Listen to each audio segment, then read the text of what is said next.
right, let's move across the SEC here to Clint's own Arkansas Razorbacks. Big game this week, ranked matchup, Arkansas, Texas A&M.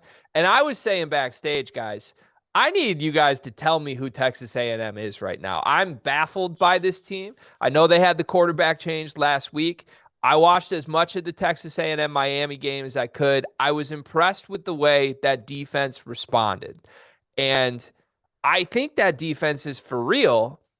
And I think the Arkansas offense is for real, which bodes well for a very interesting matchup, Clint. Big spot for KJ Jefferson. What's your expectation for your Razorbacks in this game?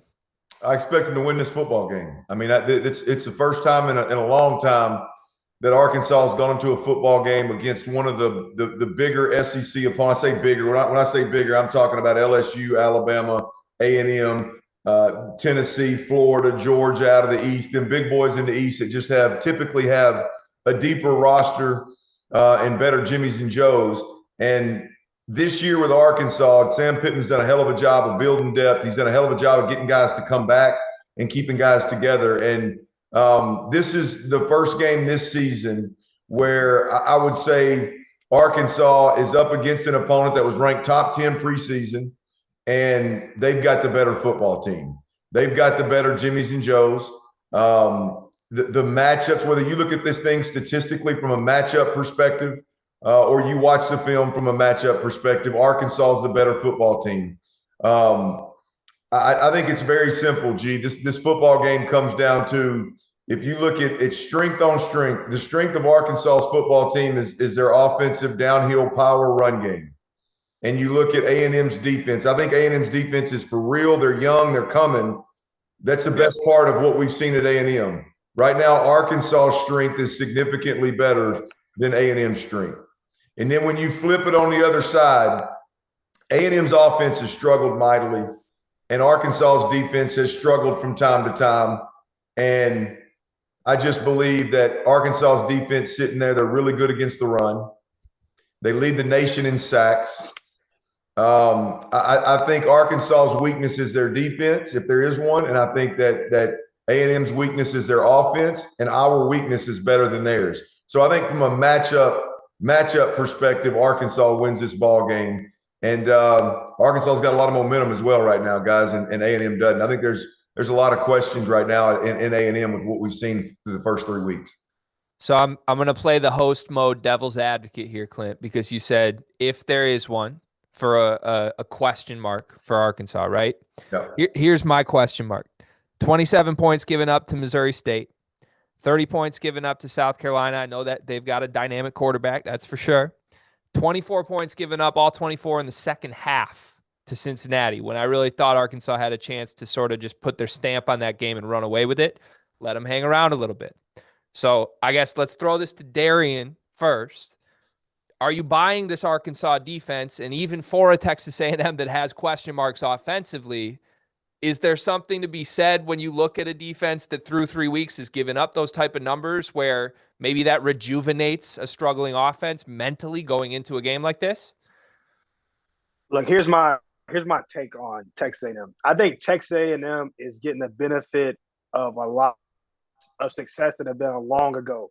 I think Jimbo Fisher is getting the benefit of a state success, which has been long ago. I don't think he's done anything at Texas A&M to really solidify or even back why people keep ranking them or making their name bigger than what it is. I think Texas A&M is an okay football team. I think Arkansas, when you hear the matchup, your mind automatically goes, hey, Texas A&M should win. Or you look at the teams, I think Arkansas is a better team. I think you look at the quarterbacks, like KJ Jefferson is playing a lot more solid than what they got going at Texas A&M. You spoke of kind of like the defensive side of Arkansas. Can A&M –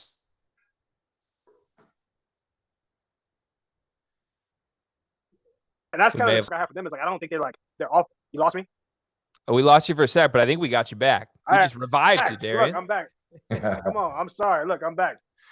And so my take on I just don't think A&M all around is better than Arkansas. I think Arkansas has like I would tip my hat to them for this game. And then the last question I have of them or just thought is they're playing A&M at home, so I thought they're going to play harder, especially with having an App State loss. This, to me, it's a big game for Jimbo Fisher and A&M because they real deal could be 2-2 after this week, and they play Bama in 2 weeks, which I'm gonna say it again. I don't see them beating Bama. They could be 3-3 after 6 games, after being a top 10 team, and so I would want to see if I was an A&M fan to get this win because you need it, but things in College Station can get real ugly after week 6. We're dropping our merch. We got to start calling Underwood Daddy Brad. But I'm a big pod guy.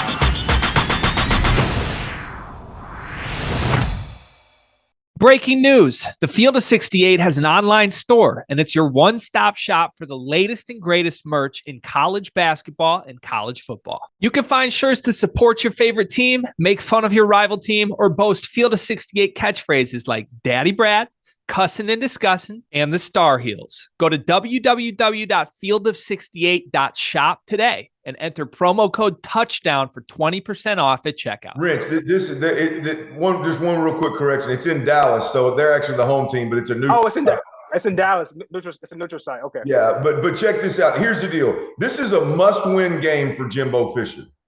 I mean, I asked everybody I knew in Texas, A&M fans, outside, all the college football analysts, George Whitfield, everybody. I said, if Jimbo Fisher finishes 8-4 and 5th in the West again, is he on the hot seat? Oh no, man! What the hell are you talking hot seat? And everybody answers it that way. I'm the only one that's like, no, he's on the hot. And look, he's clearly not legitimately on the hot seat. He's got a $90 million buyout. I know. Maroon money in College Station. They're not going to buy his ass out. But when it's all said and done, if he loses to Appalachian State, then loses to Arkansas, and he finds a way to somehow finish 8-4, 7-5, there is going to be an uproar in College Station. It may not be hot because they can't fire him. It's not 90 million hot, but gee, it is going to be hot, son. It's going to be hot. Here, the only way, here's how, because you're right, to your exact question, G, Arkansas secondary is struggling. They've been down 3 defensive backs for the last 2 weeks, one of them being a preseason All-American. That's a big-time game changer. Jalen Catalon, difference maker. But with that said, the numbers you rattle off should be significantly worse because the Cincinnati quarterback was awful in the first half of that ball game. So the secondary is a major problem for Arkansas. The numbers overall, that's why I didn't say total defense. That's why I said run defense and sacks. But here's the thing is if you look at the one thing we don't know about A&M is we've never seen Max Johnson with Evan Stewart and Chris Marshall as options. Those are their 2 freshman wide receivers at A&M that are, hey, Wrench, I don't know if you've seen Evan Stewart play. Nah, he can take top off. Hey, coach. No, he's one of them George Pickens looking just looks like he's 10 years older than he is. And is an absolute game changer. But with the abysmal offense, the terrible, the just static ass offense that A&M has had, he hadn't really got off yet. If A&M beats Arkansas, it's going to be because the world is going to be introduced to Evan Stewart. That's a great take. Over. That's it. That's how it's done. It's the weakness of Arkansas, and he is a monster. He'd start at any university in America right now. He could leave and go to Clemson.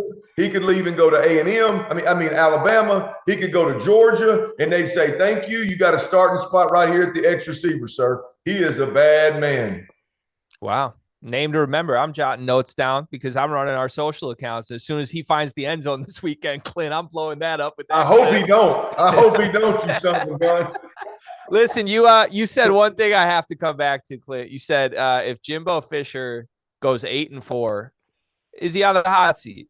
If my dog shits in my backyard, is he on the hot seat? Like Jimbo Fisher goes 8-4. That's what he does. Am I supposed to not expect Jimbo Fisher to go 8-4? Like, what are we doing here? We have years of data on this.